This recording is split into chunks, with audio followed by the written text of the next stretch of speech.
Tiens, regarde la tronche qu'elle va lui tirer. Headshot. Salut à tous, c'est Ami Négociateur. J'espère que vous allez bien.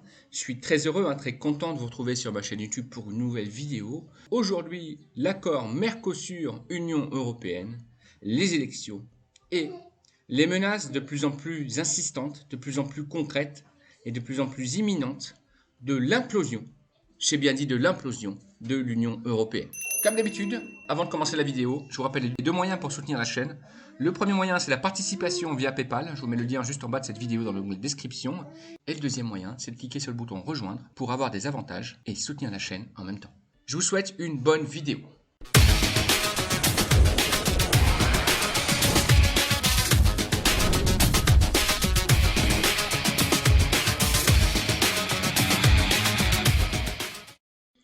Alors, Mercosur, qu'est-ce que c'est? Déjà, on apprend par l'intermédiaire d'un tweet de Florian Philippot, qui fait un excellent travail de documentation, que pendant le temps où on est consacré, nous, pauvres Français, à s'arranger de la fameuse grenade dégoupillée que nous a balancé dans les pattes l'ami Macron, enfin l'ami, c'est pas mon ami moi, avec sa dissolution surprise, est-ce que c'est fait exprès pour déstabiliser la France? On peut se poser la question.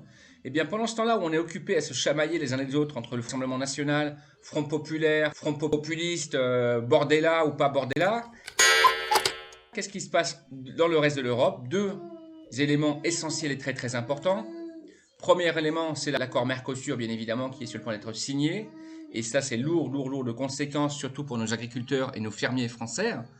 Deuxième élément, l'OTAN, traduit en français, qui s'ingère de manière officielle et durable dans le conflit ukraino-russe avec la confirmation, je vous traduis un petit peu ce qui est marqué en Speak English, bien sûr, la confirmation que l'OTAN finalise l'accord pour donner son concours et son soutien, notamment en passant par un plus grand contrôle de toute l'aide militaire pour l'Ukraine. Qu'est-ce que ça veut dire? Ça veut dire que l'OTAN, donc la France, l'Union Européenne, bien évidemment, on a vu que Trump, lui, voulait se désengager de l'OTAN. Qu'est-ce que ça veut dire? Ça veut dire que l'Union Européenne fait, alors là c'est plus un pas, fait 100 pas en avant pour s'immiscer directement et pour devenir acteur principal de la guerre entre l'Ukraine et la Russie. C'est-à-dire qu'on a des lendemains qui vont pas chanter du tout. Alors, pour revenir...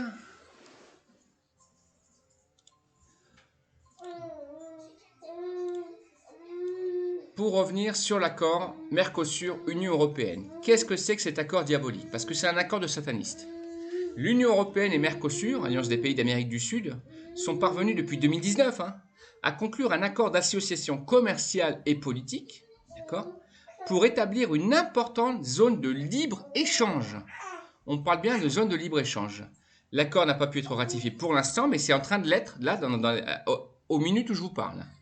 Qu'est-ce que Mercosur? Le 2691, traité d'Annoncion, machin, avec les membres fondateurs que sont l'Argentine, Brésil, Uruguay, Paraguay, Venezuela, rejoint la Bolivie en décembre 2023, donc tout frais. D'autres États sont membres, Chili, Colombie, Équateur, Guyane, Pérou et Suriname.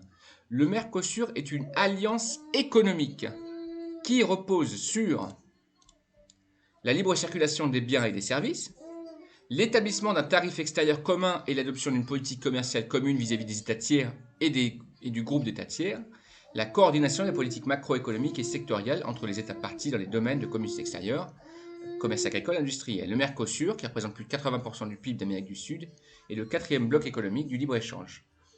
En quoi consiste l'accord UE-Mercosur? Et c'est là où tu vas être surpris, c'est là où tu vas tomber de ta chaise, mon ami. En quoi consiste l'accord Mercosur? Et c'est là où tu vas tomber de ta chaise. Depuis 2019, après 25 ans de négociations, l'Union Européenne et le Mercosur ont signé un accord de libre-échange. Un accord de libre-échange. Il fait partie d'un accord d'association plus large prévoyant un dialogue politique. Qu'est-ce que c'est que cet accord de libre-échange? Ça veut dire quoi?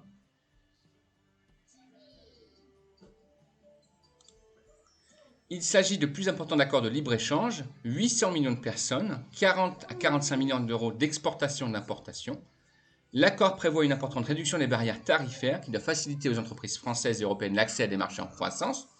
D'une part, mais on voit aujourd'hui que les marchés de l'Amérique du Sud sont loin d'être des marchés qui sont intéressants pour les businessmen. À l'inverse, L'accord prévoit également une ouverture grande des marchés publics des pays du Mercosur.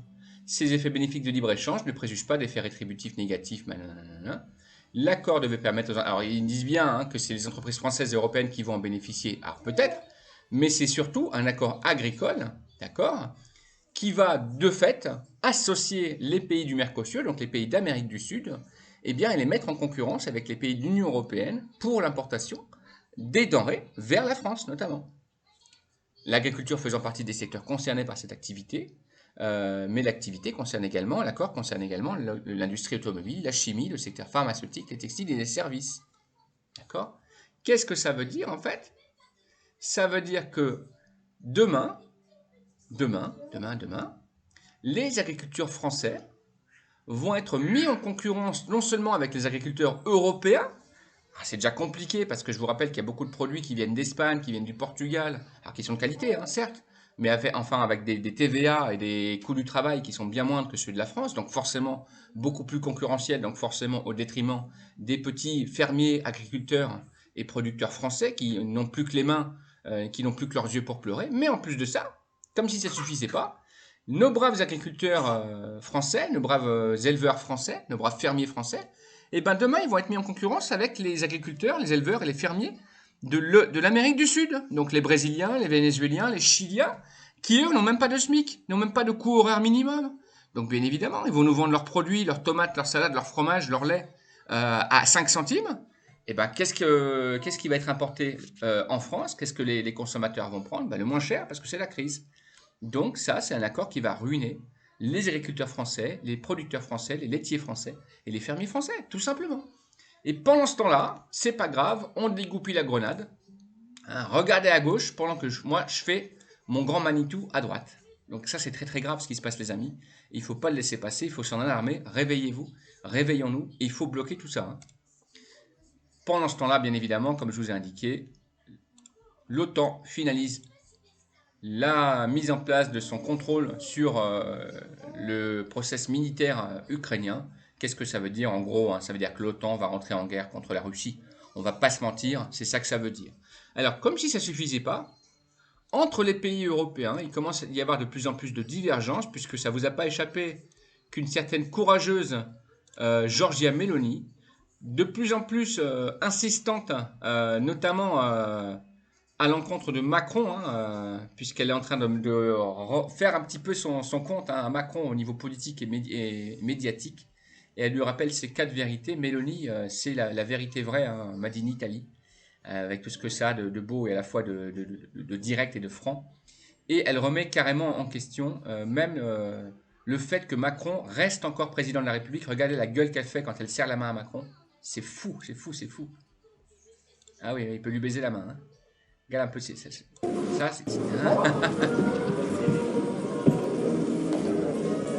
Il y avait un peu.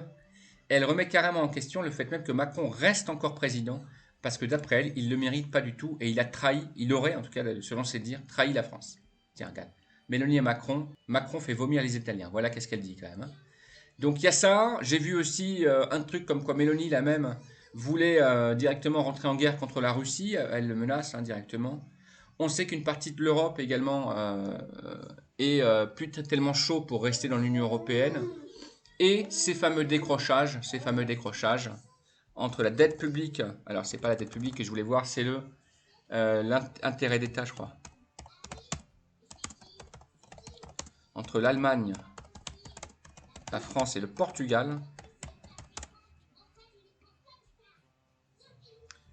Donc, le taux d'intérêt, on ne va pas vous faire un cours d'économie qui va durer longtemps, mais simplement pour résumer ce qui se passe actuellement, le marché obligatoire et les taux d'intérêt des emprunts d'État à 10 ans, hein, donc notamment la France, le Portugal et l'Allemagne. Alors ça, c'est des chiffres à 5 jours. Ce qui est très nouveau, c'est que l'écart entre l'Allemagne et la France se creuse. Là, on parle de 0,70. Il est même arrivé jusqu'à 0,82 d'écart en pourcentage, ce qui est énorme. D'accord ? Donc de 3,16 pour la France, l'Allemagne, elle emprunte à 2,40, un truc comme ça actuellement, ce qui est énorme.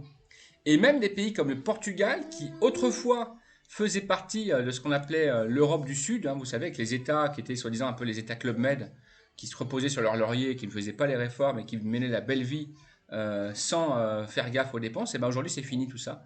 Le Portugal a fait des courageuses réformes, le peuple portugais, un peuple courageux et travailleur, a fait les réformes, et aujourd'hui le Portugal emprunte quasiment au même taux d'intérêt que la France, et peut-être demain un peu moins. Pourquoi? Parce que le Portugal, lui, il a fait ses réformes, il a fait le ménage chez lui, il a surtout fait ses réformes et son ménage parmi ses politiques, ses élus. Et en France, Dieu sait qu'on a beaucoup de politiques et d'élus magouilleurs et corrompus, moi j'ose le dire. Il a fait les réformes de services publics, il a fait les réformes dans les dépenses publiques, dans les économies du train de vie de son État, parce que la France, elle a encore le train de vie de Louis XIV, d'accord, avec tous les ministères qui vivaient encore comme si on était au temps de Louis XIV, comme des bourgeois, qui nous coûtent des dizaines de millions d'euros par an. Pays comme le Portugal, il a fait ça. Et aujourd'hui, voilà, c'est un pays qui devient sain. Donc il y a ça, il y a ça, il y a ça, il y a beaucoup de choses qui sont en train de péter. Mais tout ça pour vous dire quoi?